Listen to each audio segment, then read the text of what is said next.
Aí, gente, massa! Hoje eu quero conversar com vocês sobre um tema que tem ganhado muito espaço nos debates políticos, que é a questão da mobilidade urbana. O processo de urbanização do nosso país se intensificou nos anos 50 e nos anos 60 cresce o consumo de veículos nas grandes capitais do nosso país. Na real, as cidades foram deixando de lado cada vez mais a mobilidade de caráter público e estimulando cada vez mais a mobilidade de caráter privado.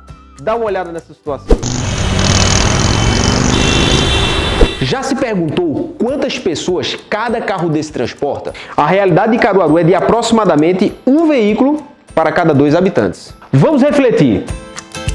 As cidades foram criadas e pensadas para quem? Perceba que toda vez que se inventa de falar de mobilidade urbana, se fala em grandes avenidas, viadutos, vias asfaltadas. Dificilmente se investe na mobilidade das calçadas ou em áreas para novos modais de transporte, como bicicleta, por exemplo. Até parece que a gente criou a cidade para os carros e não para as pessoas. Isso é fruto do culto ao carro, desenvolvido pelo sistema capitalista. Veja que Caruaru é uma cidade com mais de 150 anos e praticamente as ruas continuam com a mesma largura desde a sua fundação. O excesso de carros associado à falta de planejamento urbano tem deixado a vida nas grandes cidades um caos, prejudicando as pessoas que têm menos grana e que vão ter mais dificuldade de acesso à cidade.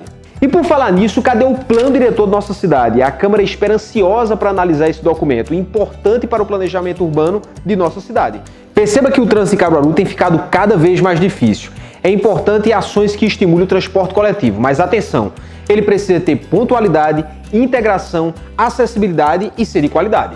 Recentemente tivemos o aumento da passagem de ônibus, com renúncia fiscal e tudo mais, e mesmo assim o serviço continua a desejar. Estou falando como usuário do sistema.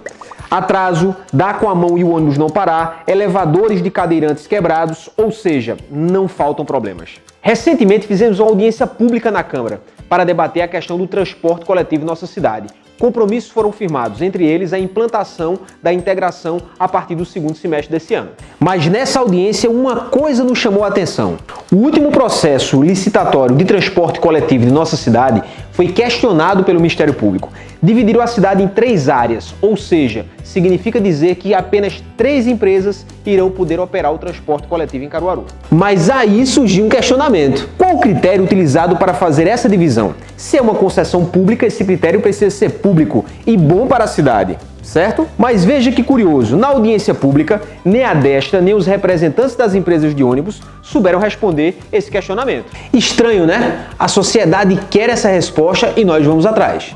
Um cheiro grande para todo mundo e nos ajude a construir esse mandato. Acesse nossas redes sociais e deixe lá uma sugestão de projeto de lei ou de algum equipamento público que a gente precisa visitar, beleza? Até mais!